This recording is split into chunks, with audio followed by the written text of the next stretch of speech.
ನಮ್ಮ ಮನೆ ಇದು. ಮನೆಗೆ ಎಲ್ಲ ಮರಗಳೆಲ್ಲ ಈಗ ಬೀಳ್ತದೆ ಮತ್ತೆ ಬೀಳ್ತದೆ ಅಂತ ವಾಲ್ಕೊಂಡಿವೆ ಅಲ್ಲ.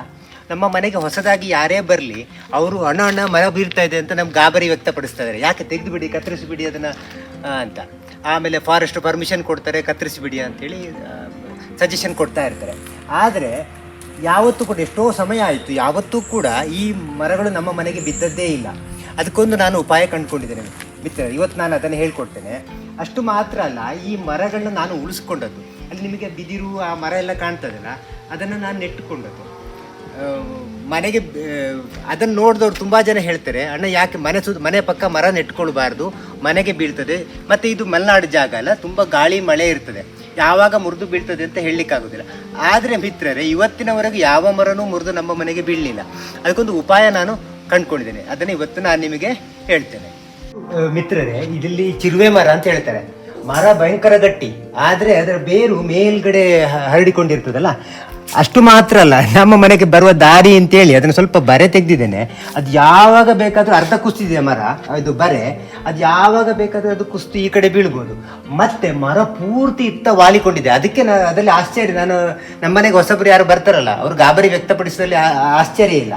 ಮತ್ತು ಅದಕ್ಕೆ ಸುತ್ತಮುತ್ತ ಎಲ್ಲ ಪಕ್ಷಿಗಳು ತಿನ್ನುವ ಸರೋಳಿ ಹಣ್ಣು ಅಂತ ಹೇಳ್ತಾರೆ, ಬೇರೆ ಬೇರೆ ಥರದ ಪಕ್ಷಿಗಳು ತಿನ್ನುವ ಹಣ್ಣುಗಳು ಕೂಡ ಇವೆ. ಆ ಮರ ಇಷ್ಟೊಂದು ಈ ಕಡೆ ವಾಲ್ಕೊಂಡಿದ್ರು, ಬುಡ ಎಲ್ಲ ಅಷ್ಟು ಶಿಥಿಲ ಆಗಿದ್ರು, ನಾನು ಅದನ್ನು ಕಡಿಸದೆ ನೆಮ್ಮದಿಯಾಗಿ ಧೈರ್ಯವಾಗಿ ಇರುವುದಕ್ಕೆ ನಾನು ಕಾರಣ ಇವತ್ತು ಹೇಳ್ತೇನೆ ಮಿತ್ರರಿಗೆ. ಸಾಮಾನ್ಯವಾಗಿ ನೀವು ಇದೊಂದು ರಸ್ತೆ ಬದಿ ಇದೆಯಲ್ಲ, ಅದೊಂದು ಮರಗಳು ವಾಲ್ಕೊಂಡಿರ್ತವೆ. ಎಷ್ಟು ಜನ ಇಲಾಖೆಗಳಿಗೆ ಲೆಟ್ರು ಬರೀತಾರೆ ಗೊತ್ತುಂಟ, ಸರ್ ಅಲ್ಲಿ ಮರ ಬೀಳ್ಲಿಕ್ಕೆ ಆಗಿದೆ, ಮನುಷ್ಯ ಸಾಯ್ತಾರೆ, ವಾಹನ ಮೇಲೆ ಬೀಳುತ್ತೆ, ಅದನ್ನು ಕಡೀರಿ ಅಂತೇಳಿ ಕೆಲಸ ಚಳುವಳಿ ಆಗಿದ್ದನ್ನು ಕೂಡ ನೋಡಿದ್ದೇನೆ. ಹಾಗೆ ನಾನು ಅಂಥ ಅಪಾಯಕಾರಿಯಾಗಿ ನನಗೆ ಯಾವತ್ತೂ ಆ ಮರಗಳು ಕಂಡಿಲ್ಲ. ಒಂದು ಸಣ್ಣ ಉಪಾಯ ಮಿತ್ರರೇ, ನಾನು ಇವತ್ತು ಹೇಳ್ಕೊಡೋ ಒಂದು ಸಣ್ಣ ಉಪಾಯ ಮಾಡಿದರೆ, ಹಾಗೆ ರಸ್ತೆ ಬದಿ ಜನ ಕಡಿಸಿ ಅಂತೇಳಿ ಗಲಾಟೆ ಮಾಡಿ ಕಡಿಸುವ ವಾಲ್ಕೊಂಡಿರೋ ಮರ ಇದೆಯಲ್ಲ, ಅದನ್ನು ನಾವು ಉಳಿಸ್ಬೋದು. ನಾವು ಇವತ್ತು ಇದನ್ನು ಕೊನೆಯವರೆಗೆ ನೋಡಿ, ನಾನು ಅದರ ಉಪಾಯವನ್ನು ನಾನು ಆಮೇಲೆ ಹೇಳ್ತೇನೆ. ಅದಕ್ಕಿಂತ ಮೊದಲು ಮತ್ತೆ ಇನ್ನೊಂದಷ್ಟು ಸ್ವಾರಸ್ಯಕರ ವಿಚಾರ ಈ ವಿಡಿಯೋದಲ್ಲಿ ಹೇಳೇ ಬಿಡ್ತೇನೆ ನಾನು. ಇದು ನೋಡಿ, ಇದನ್ನು ಕೂಡ ಜನ ಬೈತಾರೆ ನನಗೆ, ಮನೆ ಪಕ್ಕ ಈ ಥರ ಎಲ್ಲ ಬಿದಿರು ನೆಟ್ಕೋಬಾರದು, ಹಾವು ಬರ್ತದೆ ಅಂತ ಬೇರೆ ಬೇರೆ ಕಾರಣ ಕೊಡ್ತಾರೆ. ಆಮೇಲೆ ನೋಡಿ, ಇದು ಈ ಬಿದಿರು ಇದೆಯಲ್ಲ ಪೂರ ತುಂಬಿ ಮೊನ್ನೆ ಫುಲ್ ಹಬ್ಬಿಕೊಂಡಿತ್ತು ಇದೆಲ್ಲ ಇದರೊಳಗಡೆ. ಆಮೇಲೆ ನಾನು ಇದು ಮೊನ್ನೆ ಕಡಿಸಿದ್ದು, ಅಲ್ಲಿ ನಮ್ಮ ಬಾದಾಮಿ ಮಾವಿನ ಮರ ಇದೆ, ಅದರ ಮೇಲೆ ಮುಚ್ಕೊಂಡಿದೆ ಅಂತ ಒಂದಷ್ಟು ಕಡಿದಿದೆ. ಇಲ್ಲಾಂದ್ರೆ ಪೂರ ಹಬ್ಬಿ ಬಂಬರ ಆಗಿದ್ದು. ಇದು ನನಗೊಂದು ಇದು ತಿಂಡಿ, ಬೆಳಿಗ್ಗೆ ತಿಂಡಿ ಅಥವಾ ಸಾಯಂಕಾಲ ತಿಂಡಿ ಕುತ್ಕೊಳ್ಳೋಕೆ ಚಂದ ಆಗ್ತದೆ ನನಗೆ ಈ ಜಾಗ. ಮಿತ್ರ, ನಾನು ನಗರದಲ್ಲಿದ್ದಾಗ ಲವ್ ಬರ್ಡ್ಸ್ ತಂದು ಮನೆಯೊಳಗೆ ಇಟ್ಕೊಂಡು ಅದು ಚಿಲಿಪಿಲಿ ಅಂತ ಕೂಗುದನ್ನ ಕೇಳಿ ಎಂಜಾಯ್ ಮಾಡ್ತಾ ಇದ್ವಿ.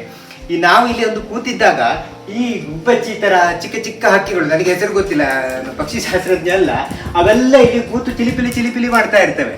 ಅದು ನೋಡ್ಲಿಕ್ಕೆ ಒಂಥರ ನ್ಯಾಚುರಲ್ ಆಗಿ ಖುಷಿ. ನೀವು ಹಾಗೆ ಮತ್ತೆ ಅಲ್ಲಿ ಒಂದು ನೋಡಿ, ನಾನು ಈ ಮನೆಯ ತಾಗಿಕೊಂಡಲ್ಲಿ ಒಂದು ಪಪ್ಪಾಯ ಮರ ಇದೆಯಲ್ಲ, ಹಣ್ಣುಗಳು, ಅದು ಪಕ್ಷಿಗಳಿಗೆ ಅಂತಾನೆ ಇರೋದು, ಚಂದ ಕೆಂಪು ಪಪ್ಪಾಯ. ಅದು ಅಲ್ಲಿ ಮುಂಗಟ್ಟೆ ಹಕ್ಕಿ, ಸಾಮಾನ್ಯ ಅದು ಬರುವುದಿಲ್ಲ ಮನುಷ್ಯರ ಪಕ್ಕ, ಇಲ್ಲೆಲ್ಲ ಬೇಟೆ ಆಡಿ ತಿಂತಾರೆ. ಆದರೆ ಇದು ನಮ್ಮ ಮನೆ ಪಕ್ಕ ಇಲ್ಲೇ ಬಂದು ಅದನ್ನು ತೂತು ಕೊರೆದು ಉದ್ದ ಕೊಕ್ಕು ಅದರೊಳಗಡೆ ಹಾಕಿ, ಕೊಕ್ಕನಕ ಹಕ್ಕಿ ಅಂದರೆ ಅದು ಕೊಕ್ಕನಕ ಹಕ್ಕಿ ಅಂದರೆ ಇದು ಮುಂಗಟ್ಟೆ ಹಕ್ಕಿ, ಇದು ನೀವು ಕೇಳಿರ್ಬೋದಲ್ಲ, ಆ ಥರ ಕೂಗತ್ತೆ. ಆ ಹಕ್ಕಿ ಬಂದು ಅಲ್ಲಿಂದ ತುಂಬ ಬಂದು ಕೂತು ತಿಂತಾ ಇರ್ತವೆ.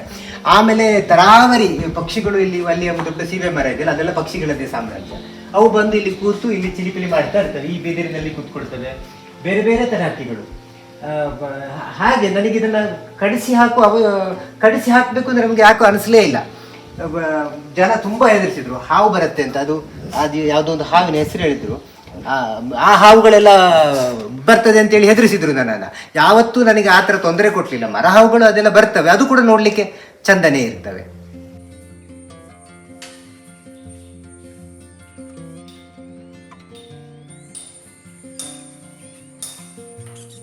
ಇನ್ನೇನು ಮನೆಗೆ ಬಿದ್ದೇ ಬಿಡತ್ತೆ ಅಂತ ಮರ ಇದೆಯಲ್ಲ, ಆದರೂ ಅದನ್ನು ನಾನು ಕಡಿಸದೆ ಉಳಿಸ್ಕೊಳ್ಳಿಕ್ಕೆ ಇನ್ನೊಂದು ತುಂಬ ಇಂಪಾರ್ಟೆಂಟ್ ಕಾರಣ ಇದೆ.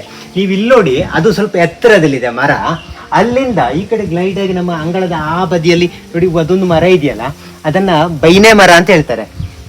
ಬಹುಶಃ ಅದನ್ನು ಬಗನಿ ಮರ ಅಂತಲೂ ಕರೀತಾರೆ. ಅದರ ಹಣ್ಣು ಉಂಟಲ್ಲ, ತುಂಬ ಪಕ್ಷಿಗಳಿಗೆ ಪ್ರಾಣಿಗಳಿಗೆ ಆಹಾರ.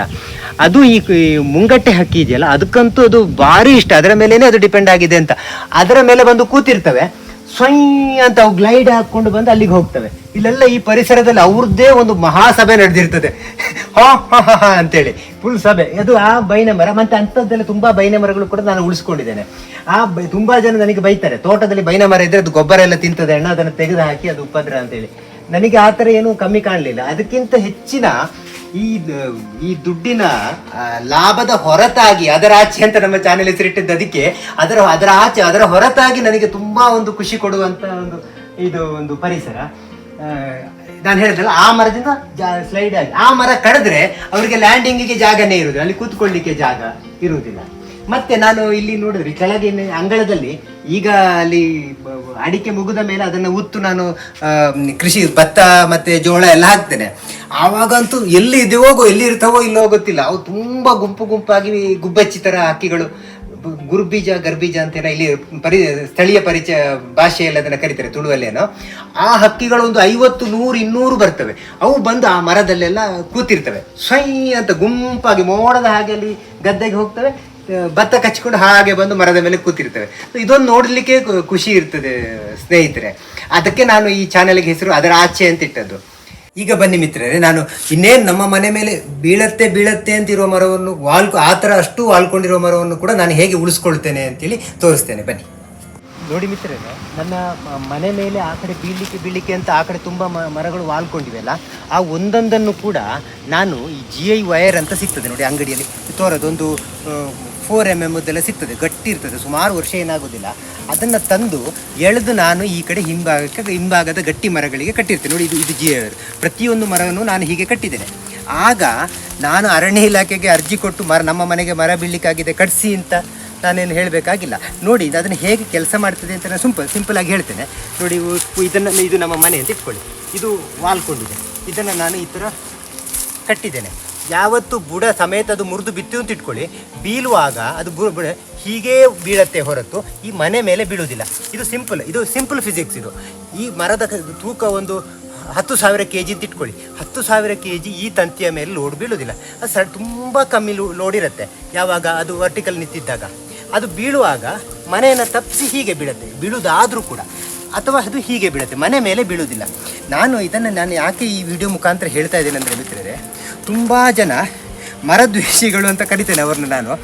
ಅರ್ಜಿ ಕೊಡ್ತಾ ಇರ್ತಾರೆ ರಸ್ತೆ ಇಲಾಖೆಗೆ ಮತ್ತು ಅರಣ್ಯ ಇಲಾಖೆಗೆ, ಮರ ವಾಲ್ಕೊಂಡುಂಟು ಬೀಳಲಿಕ್ಕಾಗಿದೆ ಕಡೀರಿ ಅಂತ. ಈ ಒಂದು ಸರಳವಾದ ಒಂದು ಟೆಕ್ನಿಕ್, ಇದು ತುಂಬ ದುಡ್ಡಿಲ್ಲ, ಒಂದು 100-200 ರೂಪಾಯಿಗೆ ಈ ಥರ ತಂತಿ ಸಿಗ್ತದೆ. ಅದನ್ನು ಕಟ್ಟಿ ನೋಡಿ, ಮರ ಉಳಿಸ್ಕೊಳ್ಳಿಕ್ಕೆ ಆಗತ್ತಾ ಅಂತ ಒಂದು ಪ್ರಯತ್ನ ಮಾಡಿ. ಆಗಲಿಲ್ಲ ಅಂದರೆ ಮತ್ತೆ ಏನೂ ಮಾಡಲಿಕ್ಕೆ ಆಗಲಿಲ್ಲ ಅಂದರೆ ಮಾತ್ರ ಕಡೀರಿ. ಅದಕ್ಕಿಂತ ಮೊದಲು ಅದನ್ನು ಉಳಿಸ್ಕೊಳ್ಳೋ ಪ್ರಯತ್ನ ಆಗ್ತದಾ ಅಂತ ಒಂದು ನೀವು ಪ್ರಯತ್ನ ಮಾಡಿ ಅಂತ ನಾನು ಈ ವಿಡಿಯೋ ಮೂಲಕ ನಿಮ್ಮನ್ನು ಕೇಳ್ಕೊಳ್ಳೋದು ಮಿತ್ರರೇ.